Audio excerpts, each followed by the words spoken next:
الله الرحمن الرحيم الحمد لله رب العالمين والصلاة والسلام على نبينا محمد وعلى آله وأصحابه ومن تبعهم بإحسان إلى يوم الدين. ما بعد, السلام الله عليكم ورحمة الله وبركاته. Let's try that again. السلام عليكم ورحمة الله وبركاته. ما شاء الله تبارك الله. I just wanted to wake you guys up. Looked like you're a little bit asleep. In England we call you taking a nap. So it looked like there was no oomph in your salam, you know. So let's try it again. Assalamu alaikum wa rahmatullahi wa barakatuh. MashaAllah, takbir, that's much better. Jazakumullah khair for Mashayikh and their husn dhan and their good opinion of saying whatever they said about me. Allah knows best in the quality and the level of knowledge I have on anything and the limitation of it. But we aspire to what? To follow the examples of some of the people that we're going to be talking about tonight, inshallah, bi'idhnillah kareem. These were people who actually put quite a lot of effort. One of the brothers who was bringing me earlier on was telling me and asking me, where is he? I'm looking for him. Yes. He was asking me, give me advice. I want to travel, I want to travel for knowledge on the path of ilm. And one of the things that you hear a lot of the times when students of knowledge want to know where to go and how to go and where to study and what subjects to study, they want you to give them a list, curated, nice, beautiful list where they can have a box and you could tick it off. Life is not that simple most of the time. You get challenges, things throw you off the path. You try to study the ilm, and as soon as you get that ambition and you make that decision to want to study the ilm for the sake of Allah subhanahu wa ta'ala, what do you hit with? Challenges. Nothing becomes simple after that, right? So challenge after challenge after challenge. And do you know when the challenge stops? This is an actual question. Do you know when the challenge stops? Huh? Come on. When does the challenge stop? Sorry? When you die? No, there's more challenge when you die. It follows in the grave. There's more challenge. When does it stop? Huh? When you stop trying what? Oh, okay. That's another way of looking at it. No, challenge never stops, right? When you're on the path of seeking Allah subhanahu wa ta'ala and the da'wah and learning, the challenge never stops.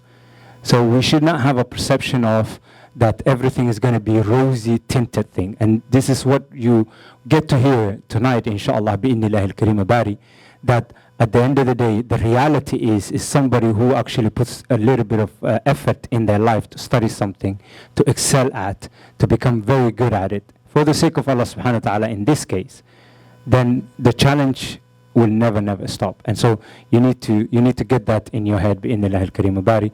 And if we can walk away with something maybe of listening to the stories of the righteous people of the past, then khair bi'idhnillah al-kareem.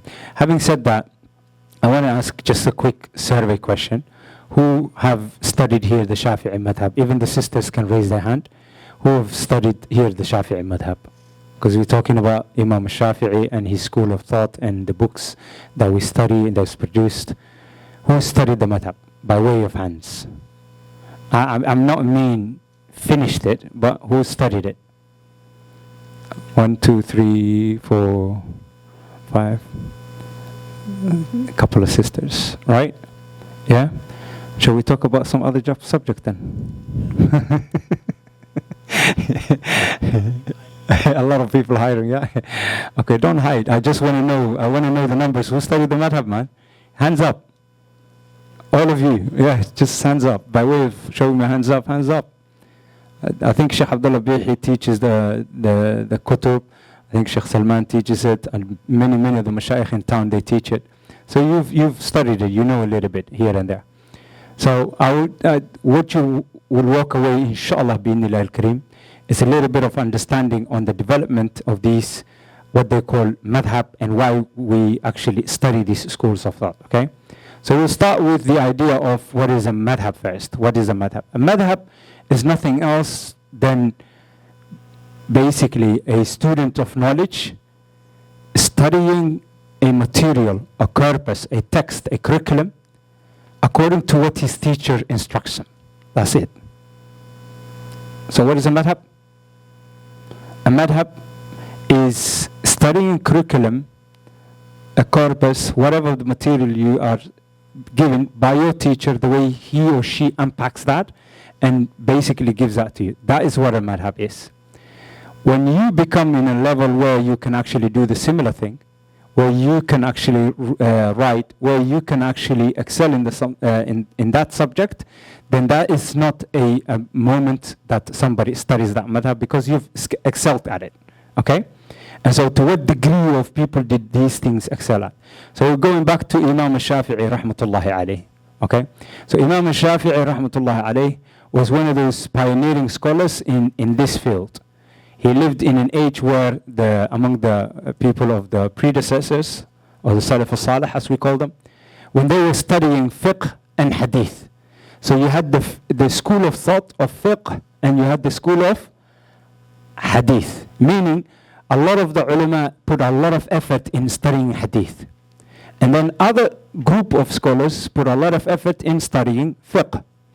And how you deduce from the evidences whatever you need to deduce and understand.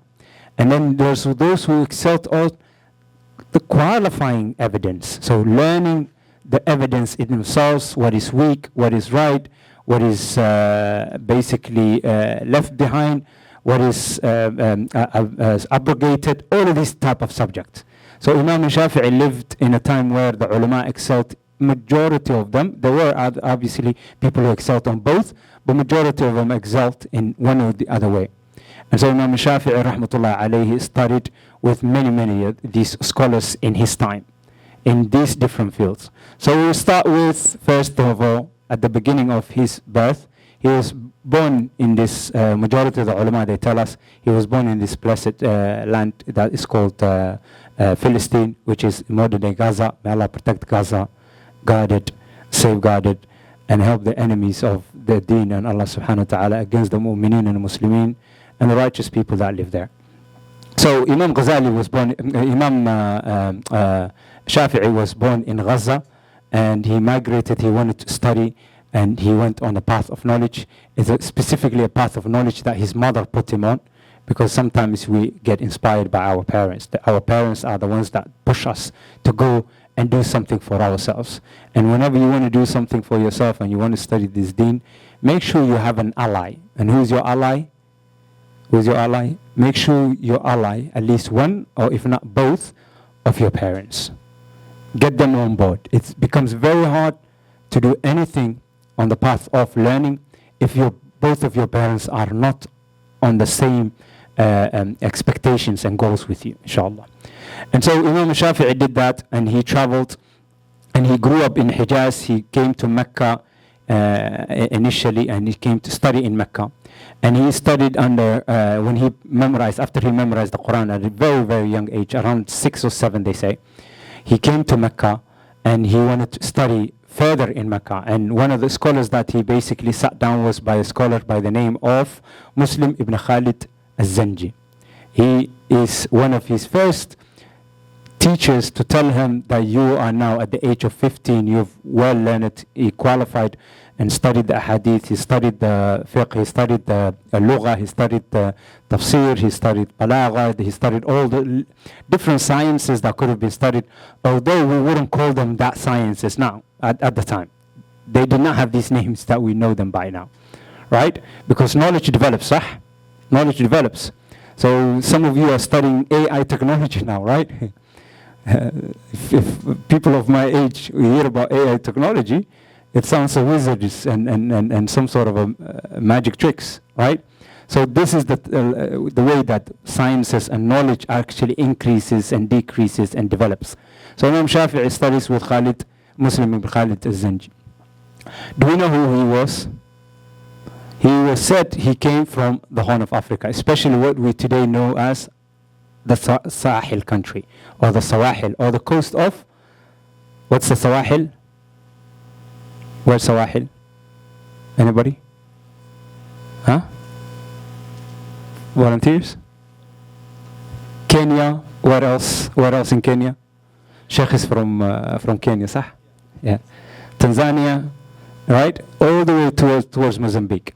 So his sheikh was from there originally. He's one of these mashayikh who originated first. So there is a difference of opinion among the ulama, but the correct view is that the sheikh originally traced from there, and that he was of the people from the Sahel coast, and he studied, and he was exceptional scholar, and he gave his permission for Imam Shafi'i to give fatwa. So the first person to instruct Imam Shafi'i to give a fatwa and basically that accepts him as somebody who is of an understanding is a person that comes from where? From the Horn of Africa. Sah? So I don't know whether you guys ever heard this alaqa in that regard, that link. Yeah. So Imam Shafi'i grows up, he develops, as you develop, he grows in terms of knowledge, and he travels abroad, he goes to different parts of the world, and he ends up going to Baghdad, and he ends up going to Yemen, and he ends up going to eventually to Cairo, and that's where he eventually settles and dies. However, before he does all of that, when he goes to Baghdad, he studies with different sets of ulama. When he goes to Yemen, he studies with different sets of ulama. And these different sets of ulama that he actually spends with and studies with in different funun and subjects help him increase in his knowledge and understanding. Tafaqqah, what we call it, tafaqqah. Right? And what is some of the subjects that he learns from these people? So for example, they say when he went to Yemen, he went to study Yemen because of their lugha. From what? To study their lugha. May Allah protect the people in Yemen. These are one of the two places that the Prophet ﷺ make dua for specifically. Right? And so they were very strong with their lugha, they were very strong with their poetry, and then he basically went there to master that. And when he spent in Baghdad, he went to master more in depth in terms of an hadith and logic. In terms of logic, what we know logic today was not logic of then. Right? Logic meant that you would understand how to assess and have draw evidences from the Quran and Sunnah, and the Qiyas, and the Ijma'. These four sciences. And these are some of the four sciences that Imam Shafi'i actually became uniquely an expert, to which they say nobody else codified these four sciences in depth than before him. Sah? And this is why also he writes during those period of time, he writes one of his key books. He wrote a lot, and his students of knowledge compiled a lot of his teachings. But there is a kitab called Ar-Risala. This is maybe by far one of the most scholarly work in the early periods ever produced in Islam. Ever produced in Islam. The reason that the ulama, they say this, and there's this place that Ar-Risala has. Ar-Risala is a book of usul fiqh, we call it today. It's a book on the subject of, what would that be in English? Principles of jurisprudence. Today you guys study like a waraqat, which is a little bit of smaller version of it, and you study other kutubs in the science. But Imam Shafi'i, when he wrote the Risala, was a group of ulama, they asked him, they wrote a question to him and said, we have a mas'ala on this issue, and then basically what is the dalil for it, and how do you drive that dalil, and how do you work these things out? And so he did that, codified that, and made his answer, and he sent it back. And then the set of questions that came from that was known as a Risala. Risala means an epistle, means a letter. Right? Because these are letters that I sound like an American. Letter. Is that good? We say letter. So basically you guys brainwash me. So they start sending letters up and down, right? And these questions and answers formulated what was known as Ar-Risala. The Risala of Imam Shafi'i was written around 184th Hijri, which is 800 CE, and this was one of the first foundational usul fiqh work that to be written. And then Imam Shafi'i later on stayed in Mecca, in Cairo, and this is where he lived and taught in depth, and then he died. Now they say Imam Shafi'i at those time had two views generally. He had the old view, which they call the Qadim. The qadim means it's nothing else. It's the masail he was convinced of with their adillah, with their proofs. He moved away from them and changed them based on when he came to Cairo and learned different and developed different and had more understanding and had more evidences that he could look into. And then when he spent that time in Cairo, they called them, this is the view of the Jadid. This is the view of the new. These are Nabi. And they say the ulama, when they quantify, it's not a lot. It's maybe 18 or something along the line of these masails. It's not really a lot. It's about 18, if I'm not mistaken. Anyway. So Imam Shafi'i then basically has those two phases, which is Al-Qadim and Al-Jadid. And they were basically development from those two learnings and those two learning paths and experiences. And so I want to talk about in this section who the students of knowledge was of Imam Shafi'i at the time. You have to realize this. You know, an alim and his ilm become beneficial, and there is manfa in it, and there is acceptance in it, qabul in it, if the students of knowledge spread that. Sah? Sah? True? So if, who was it by that they said, Layth? Was it Layth ibn Sa'd? Yes, Sheikh reminded me. So Layth ibn Sa'd, they say he was maybe the most knowledgeable in the fuqaha, maybe perhaps afqah. Why? But nobody knows his masails. Nobody knows in depth what he left behind, because his students did not transport that. His students did not teach it the way it should have been taught. Right? So a lot of the times when we learn something and we have a teacher has an effect on us, which is called a murabbi, a person who basically shapes you and forms you, right? That is what basically allows us to transform. And that's what allows us to be linked with that knowledge and that experiences. And those things are some of the most important things. And I encourage you, boys and girls alike, to have a murabbi, to have a sheikh that does not only teach you the haram and halal, does not only teach you the adab, does not only teach you the hadith and the Quran, does not only teach you, but also somebody that is your bosom friend. Right? I didn't say friend, like bosom friend. Somebody, we call it in England, mate. Somebody that is your mate. What do you guys call it? What's the equivalent of a mate? Buddy. Oh yeah, buddy. Is that the word? Am I correct? Am I butchering the language? Huh? Homie, yes. That's more street, right?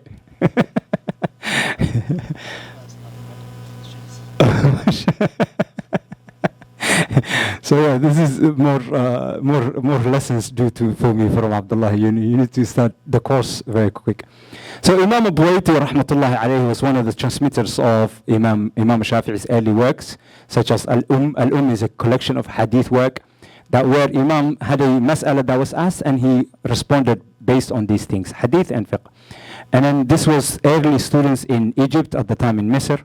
Similarly, Imam al-Muzani, who wrote what is called Al-Mukhtasar al-Muzani, which is basically an abridgment of Imam Shafi'i's Al-Um. And this becomes really a fundamental textbook for across the Muslim world. Okay.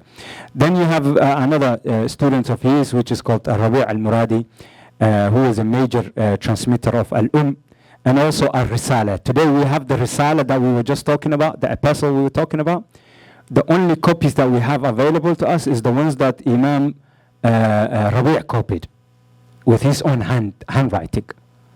Imagine that, like 1200 years ago, right? Okay, and so this is basically what we learned from that time period. Also, one of his major scholars that you guys might have not known is Imam Ahmad ibn Hanbal, right? Although he was one of his early students, meaning in Baghdad, not in Egypt, right? And so this is before he had these other views that he basically moved away from.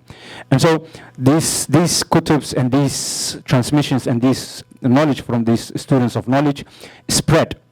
And now we have the next tabqa. You know, when you're learning the deen, What are some of the regular kitab that you teach, Sheikhna? Here. أي كتاب؟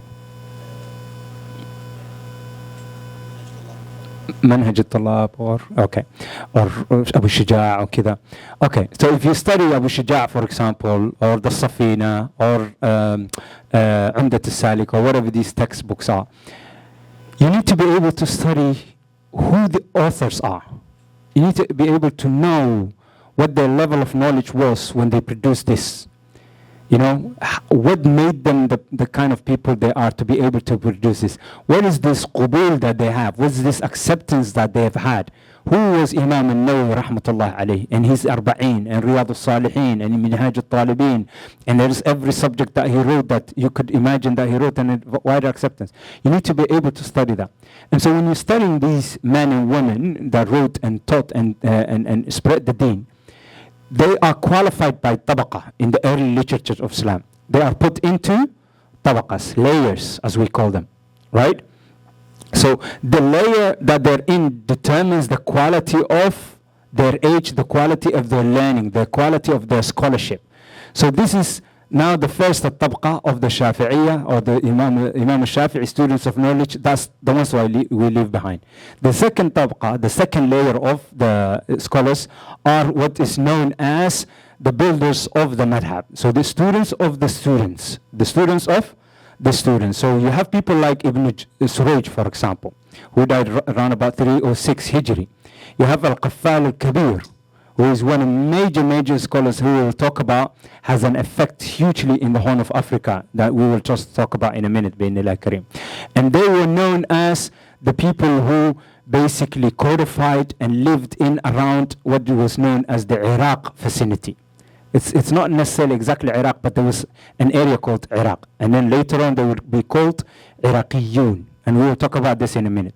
Then you have people like Imam al-Mawardi, who wrote later on Al-Hawi al-Kabir. Al-Hawi al-Kabir again has huge effect on us, to the point that till today, you who have not studied any fiqh, if you don't go through that ladder. You iyal, we call him iyal, somebody who doesn't go through the irshad and the Hawi, right? And so Al-Hawi Kabir, and then you have Imam Abu al-Tayyib al-Tabari, who wrote his Al-Ta'liqa. And then later on you have people like Imam Abu Ishaq al-Shirazi. Imam Abu Ishaq al-Shirazi is ma'ruf, we all know him. You know, he wrote the Tanbih and the Muhaddib. We will talk about that and how that also has an effect on us in the Horn of Africa usually, and especially with the Somalis. Imam Shirazi wrote the Tanbih, he wrote al-Muhaddib, which Imam Nawawi later wrote an Sharh on. And then you have people like Imam Abu Hamid al-Ghazali, who basically codifies a lot of the stuff. And they wrote a book called Tasalsul, which is, he wrote at first something called a smaller text called Al-Basit. And then he wrote a book called Al-Wasit.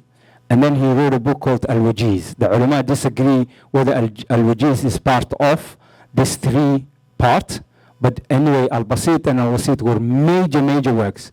They are today printed in multi-volume copies. So the smallest one is 8 volume, if I'm not mistaken. And so this is the time period where basically these ulama, they codified from the students of Imam al-Shafi'i. They codified all their knowledge. And then when they codified all their knowledge and they put them together, people like Imam al-Rafi'i and Imam al-Nawawi came.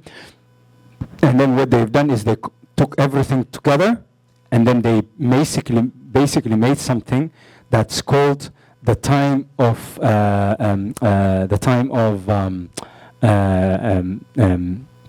what was the name? I forgot the name.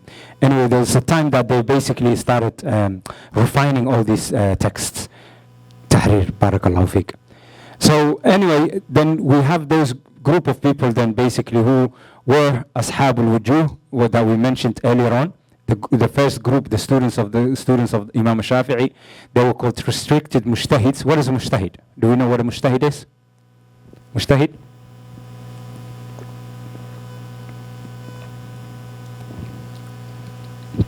Mujtahid? Anybody? Volunteers? Help me out.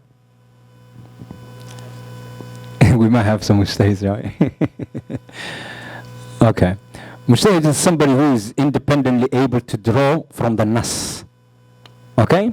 Is independently able to draw from the nas and come to a conclusion that might be contrary to what is the form, or what's the norm, I mean.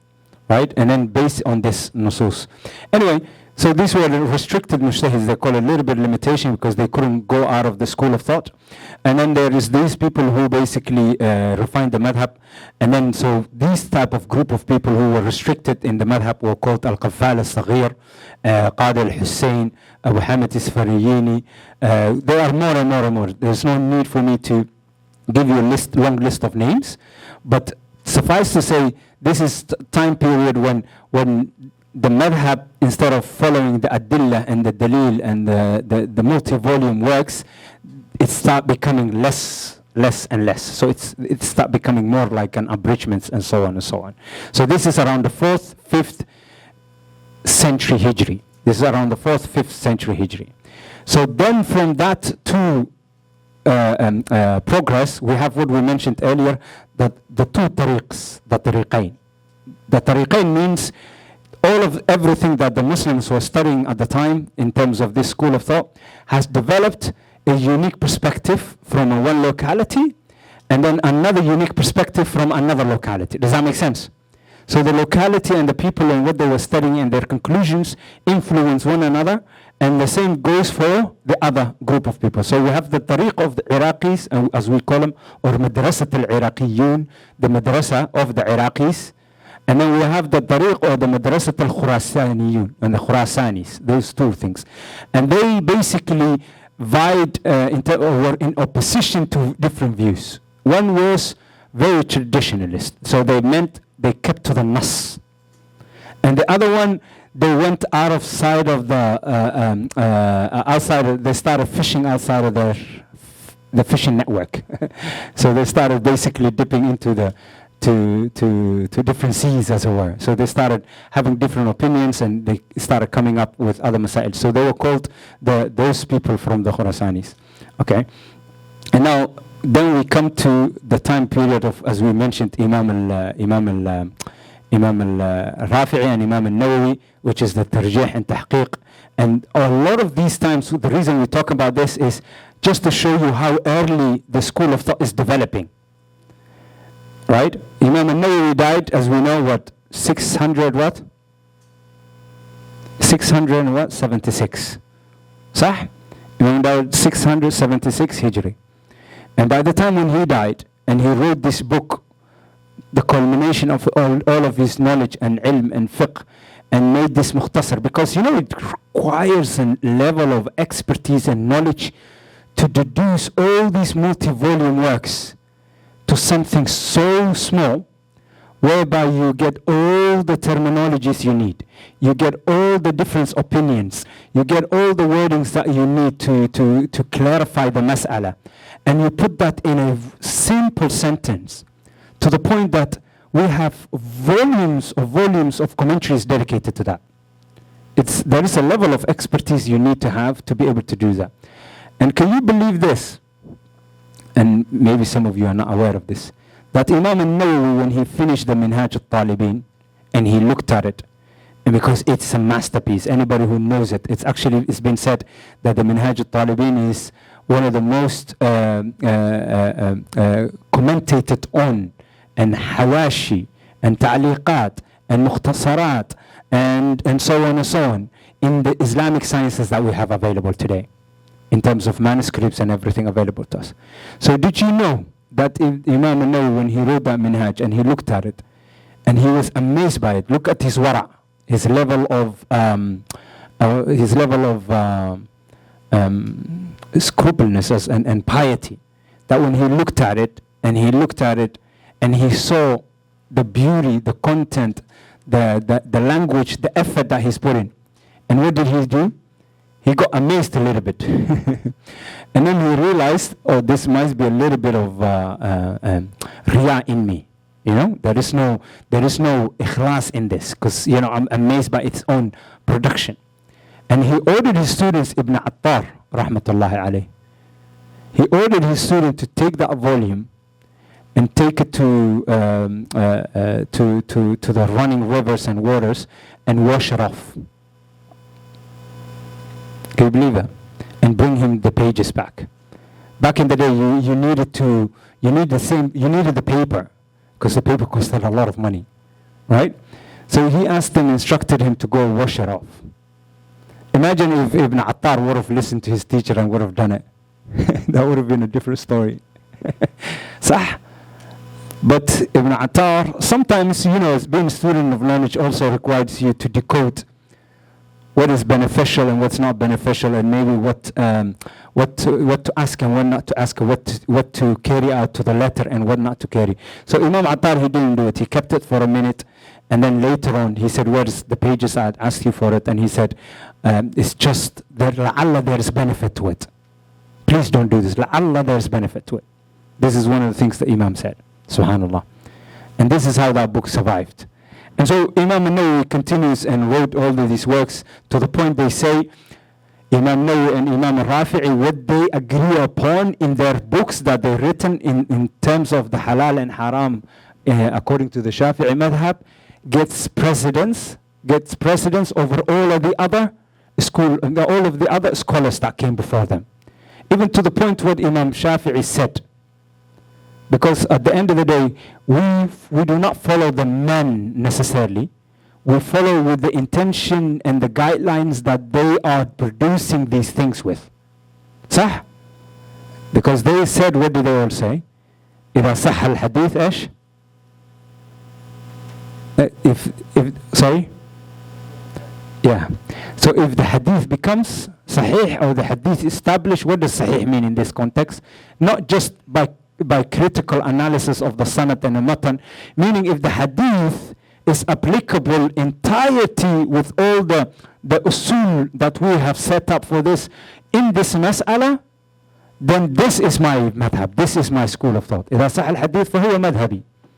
Right? And so this is why then the scholars, especially in the Shafi'iyya, what they look at it, they say, is sometimes if it looks like apparently Imam Shafi'i said something, and our scholars said something else, it's because we are following that qawl, that mas'ala, that this is why Imam al-Nawawi has a volume, he has a masail, a lot of it, which is called ikhtiyarat al-Nawawi.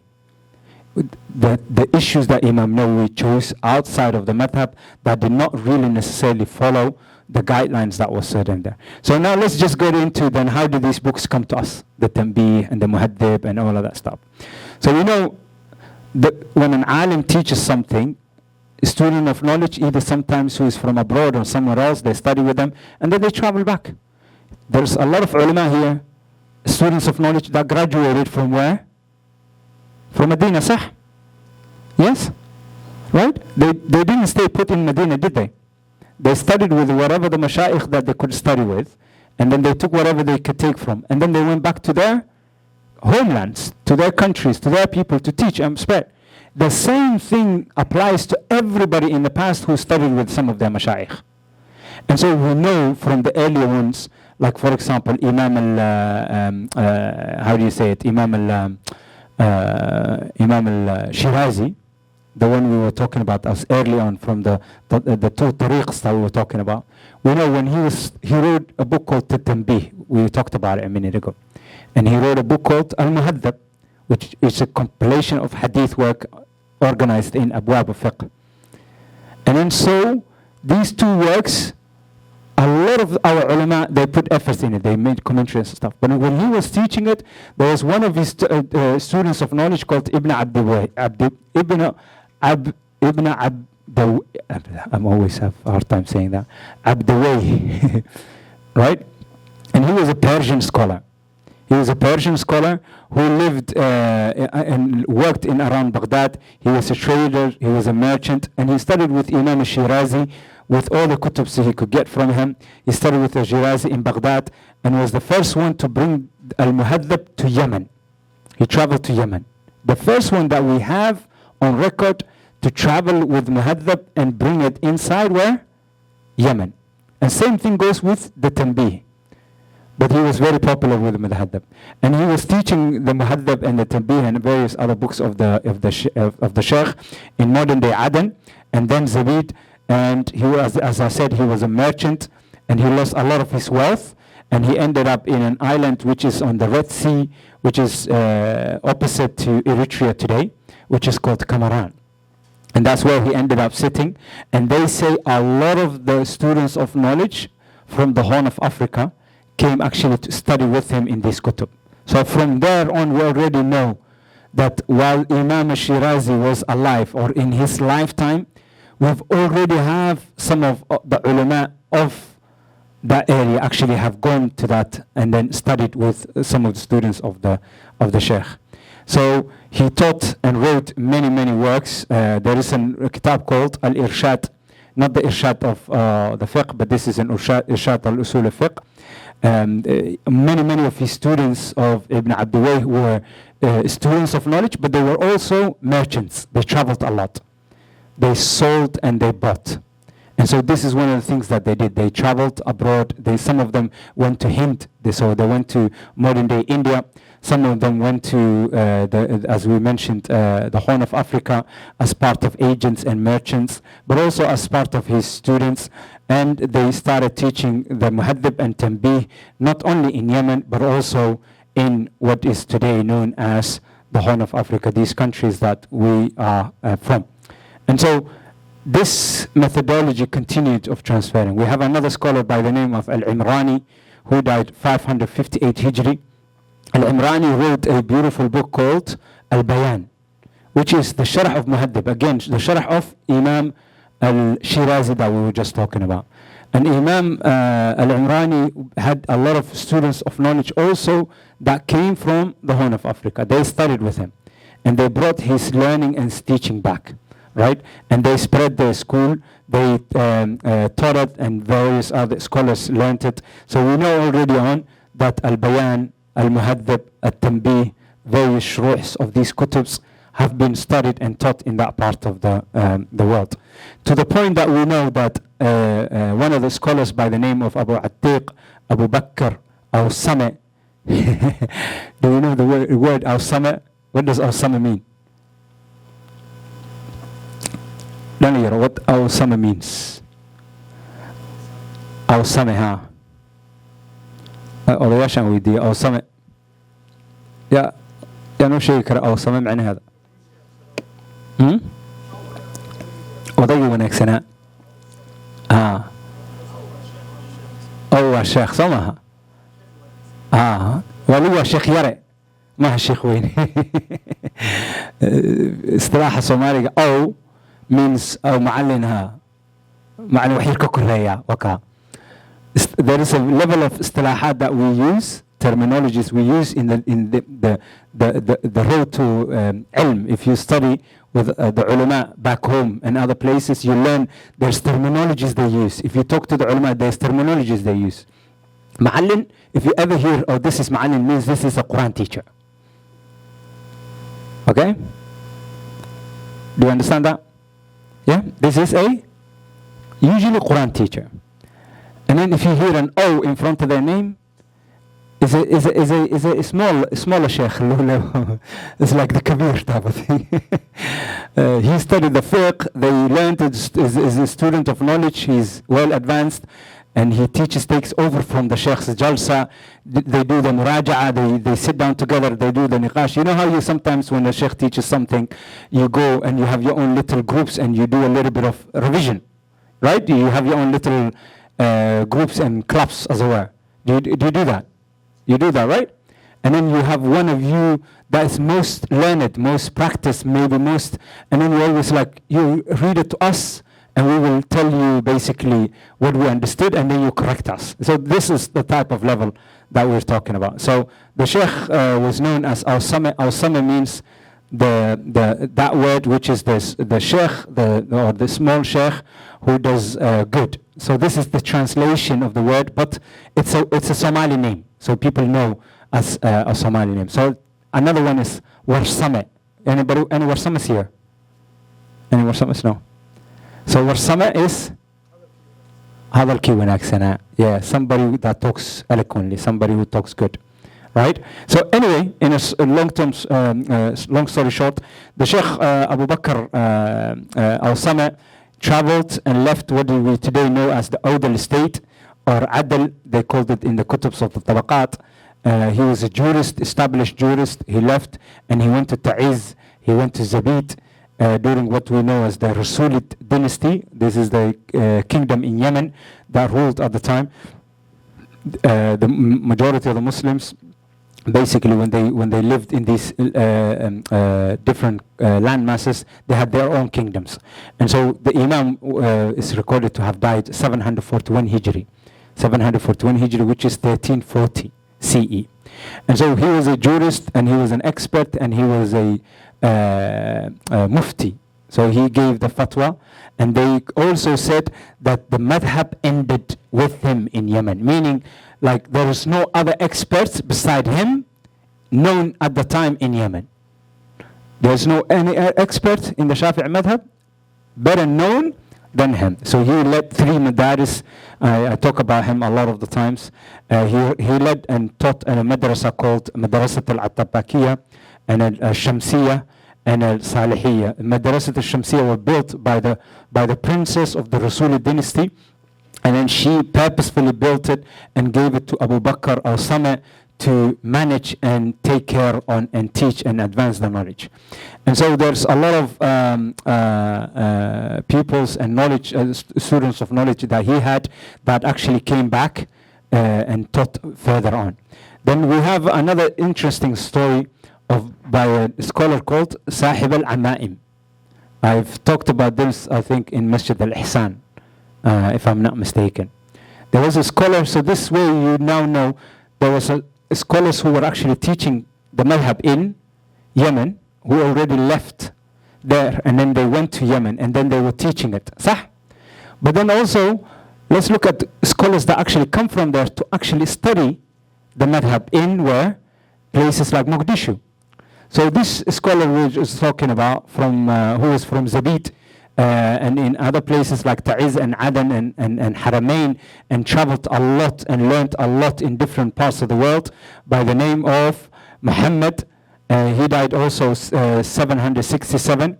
He basically came to Mogadishu to study the Shafi'i madhab after he was well grounded and established the Shafi'i madhab in Yemen. It just process that a little bit. Basically, somebody will now always hear that the knowledge, if you want to get advanced level of degree of the knowledge, you have to travel and get those level of degrees, because that's what we do nowadays. Nobody gets the degrees back home. People travel abroad to get the degrees, right? It was not different at those days as well. People went out to get the degrees, but sometimes you develop a level of expertise that people come for. So this is what happened. So this Yemeni scholar traveled to Mogadishu, and he really wanted to study on an advanced level the Shafi'i madhab. And the level that he really wanted to study on was because he thought there are 5 kitabs, which Imam Nawawi calls the 5 kitabs that our companions study in depth, he says. Imam Nawawi says, this is, if you're a serious student of knowledge, if you're really, really serious of student of knowledge, and you want to get to the end cycle, you must have gone through these 5 kitabs. And so we mentioned them already in the list. So one of them was Imam al-Mukhtasar al-Muzani, right? The Mukhtasar of Muzani. Then you had the 2 books of Imam Shirazi, Tanbih and Muhaddab, that we just talked about. That's 3. And then you had Imam al-Ghazali's 2 other works, which was called a Wasit and a Basit. Those 5 works were the pinnacle of the school of thought if you were a serious student of knowledge. So this Imam in Yemen heard that you can graduate by studying 4 of these 5 in 1 year, nowhere else except in Mogadishu. And so this is what he did. He actually traveled to Mogadishu to learn this extensively. The reason they call him Sahib al-Amaim as a nickname, you know, the guy with the imamas, not one, the imamas. So whether he had a lot of imamas on top of that was not what was understood. So the reason they called him the Sahib al-Amaim is because when he was studying seriously in Mogadishu and he wanted to meet his goal and meet that 4 kitab in 1 year, one of the things he kept doing is he kept using, if the moonlight doesn't do enough for you, you have to put the candlelight on, right? There's no electricity running.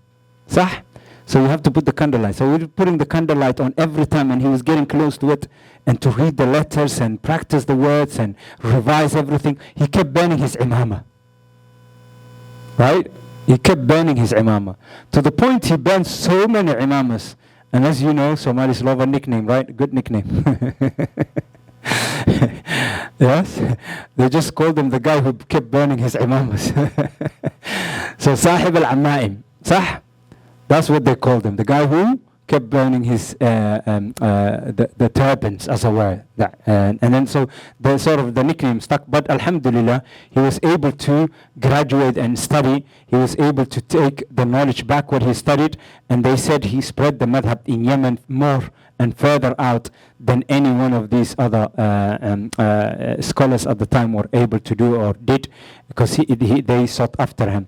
And so the legacy that stayed with us in when we talk about in Somalia, when we talk about in Ethiopia, when we talk about Eritrea and Djibouti, although I would put Eritrea in a different context because it's predominantly Hanafi. Do we know that? Yes? Do we have Eritreans here? Is there Eritreans in Minneapolis? Some?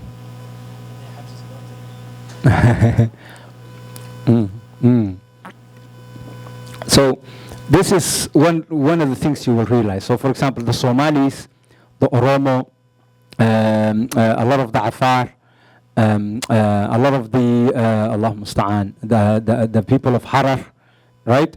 Allah Musta'an. You know who knows a Harari scholar, famous Harari scholar? Anybody? Volunteers? Come on, you must know at least one Harari scholar famous who recently passed away. Sheikh Ahmed, Sheikh Mohamed Adam Ethiopia, who else? Sheikh Mohamed Amin? Huh? No, I'm talking about now, the contemporary. Yes? So these scholars were known as the expert in not only in hadith but also fiqh. They wrote a lot of books in fiqh. The Sheikh that you just mentioned, he wrote one of the best sharh on the Umdat al-Salik in 4 volumes. Unfortunately, we don't have it a lot. I'm always chasing after that book wherever I go. It's not really much available nowadays, but it's one of those scholars that wrote, because it's an Oromo background, right? Where's my Oromo brothers at? He was Oromo, sah? Huh? Yeah, no, Harar because of the place. Yeah, they call him Harar because of the place, but I think ethnically he was an Oromo. Yes, both of them were Oromo at the background. And you know the wealth of ulama that they taught. We know Sheikh Mohamed al-Somal, he graduated where? Before he went to Yemen, before he went to the Hijaz. He studied and they became expert in the Shafi'i madhab, and they taught it, and then they traveled and they were able to influence a lot of the ulama all around the globe. So the madhab became intertwined to part of our culture, to the point that sometimes now, if you think about it, they say one of the unique elements that Somalis have, they say it's Somalis because it's within the Somali manuscripts, is that the minhaj, anybody seen the minhaj in makhtut? Or any of these fiqh kutubs in makhtut? Huh? Manuscripts, sorry. Anybody seen these kutubs in manuscripts form? If you look at the manuscript form in these kutubs early on, you'll see them that they are usually in 1 volume. But with the Somalis, that was not the case. With the Somalis, uniquely what we've done when it comes to especially the Minhaj, you study it in four books, and we divided them up in 4 books. To the point that it's actually not available in all the manuscripts we have. In all the manuscripts we have the Minhaj, nowhere else in the world keeps the Minhaj in 4 separate volumes, except the Somalis. Because you need to level of gradual processing that you need to go through to be able to advance in knowledge. And I think I can talk about this for hours on end, and in terms of phrase, because why it's a common thing. It's a common thing. Minhaj lamahanto. What does that mean? Don't go ahead of yourself. Stay in your lane, you guys say, right? Sah? Yeah? So this is the type of development that the knowledge went through, what the ulama has done, the ulama, the effort that they put in, the way they spread it, the way they transmit it to different people around the globe. And this is why you, as students of knowledge, wanting to study and advance your knowledge, you need to be able to understand where this ilm, tasalsul wise, where does it go in terms of silsila. Because when you hear the hadith of the Prophet sallallahu alaihi wasallam, when you hear this deen, and then they say to you, and you hear this famous saying about we don't take this religion except through what? Knowing where people have studied and who they studied with, and what books they've studied with. It goes the same thing with you knowing where this traces from. You know, this kitab, this alim, this biography, who he was, where he went, what kind of situations that he or she was in, right? Because this level of understanding these people, their background, puts you on the right track. And the way that this puts you on the right track is because you start learning that not everything you hear, and when you're sitting down and you don't practice it, and you don't go out, everything you hear becomes a rose-tinted type of thing. You know, when you start your path to knowledge, and you hear the sheikh teach you, and you hear about these beautiful stories, and you hear the issues that the Sahaba went through, and the level, and then how they basically became brothers, and all of this stuff, and then you go out, and then you go to Egypt, and you go to Saudi, and you go to Yemen, and you go to Syria, or you go to India, or you go to wherever, the West Africa, and different parts of North Africa, and East Africa, wherever, and you want to study this knowledge, and then you realize people are not what you read about, or what you heard about, right? And then you want to leave it behind. That is the challenge you need to overcome, and you need to understand what they did to overcome these challenges. I'm going to leave it at that, inshallah, Sheikh, now. I think it's been quite a long time. Jazakumullah khairan.